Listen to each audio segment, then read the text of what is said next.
Hello guys, it's Max here from Daily Market Movements. Welcome to another episode where today we're going to be analysing the three major US indices. Starting off here with the S&P500, of course, today we had that CPI inflation report, and it did in fact come in hotter than expected. This is due to a majority of commodity prices rallying significantly, especially oil.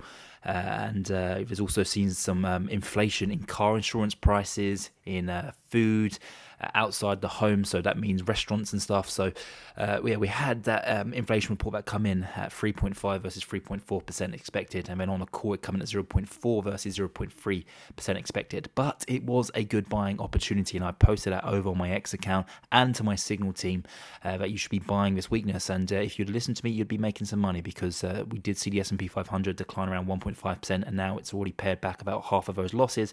Currently find myself trading just shy of 5,200. I wouldn't be surprised if we do completely recoup these losses over the upcoming days and trade back towards a new all-time high.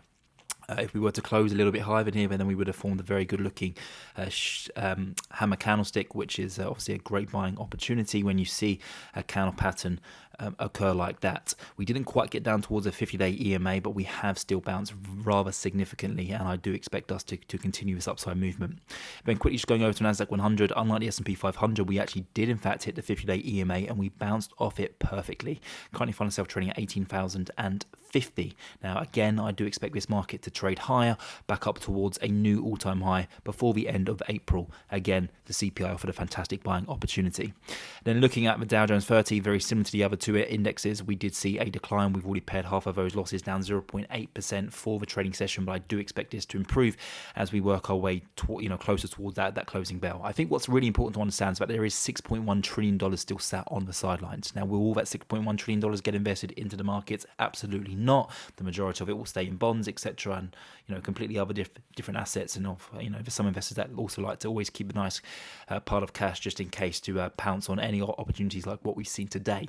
But that being said, you could easily argue that another $1 to $2 trillion could get invested into this market, which of course offers a nice safety cushion here for the US stock market. Just quickly looking at the dollar surged today, so that's quite interesting, is that the markets are bouncing back along with the dollar. The dollar hasn't started to fall again. I really would like to see the dollar start to weaken from here. There's massive resistance here at at 105. This is where we've topped out on several occasions, so I would love to see the dollar fall from here. And just quickly going over to the 10-year yields. Obviously, interest rates as well as the US dollar have surged during today's trading session. Just loading up the chart here. If it will let us, maybe it won't let us, but looking at the 10-year spread, we have weakened actually today, which just tells you that short-term interest rates have actually rallied significantly stronger than the longer-term rates. Here we go. Here is the 10-year yield. Again, we're at now fresh highs dating back to November 2023. So 2023 November, that's almost 6 months, a new 6-month high here for the 10-year yield. But again, very similar. I do expect this to eventually top out and for us to trade to a lower price. That's going to wrap it up for today's video, guys. Don't forget, if you'd like to join my Signal team as well as receive my trading research every morning prior to the US markets opening, then make sure you visit my website, dailymarketmovements.com. The website link is in the description of today's YouTube video. Scroll down, click on that link, and that will take you to my website where you can join. Thank you very much, and I'll see you all tomorrow.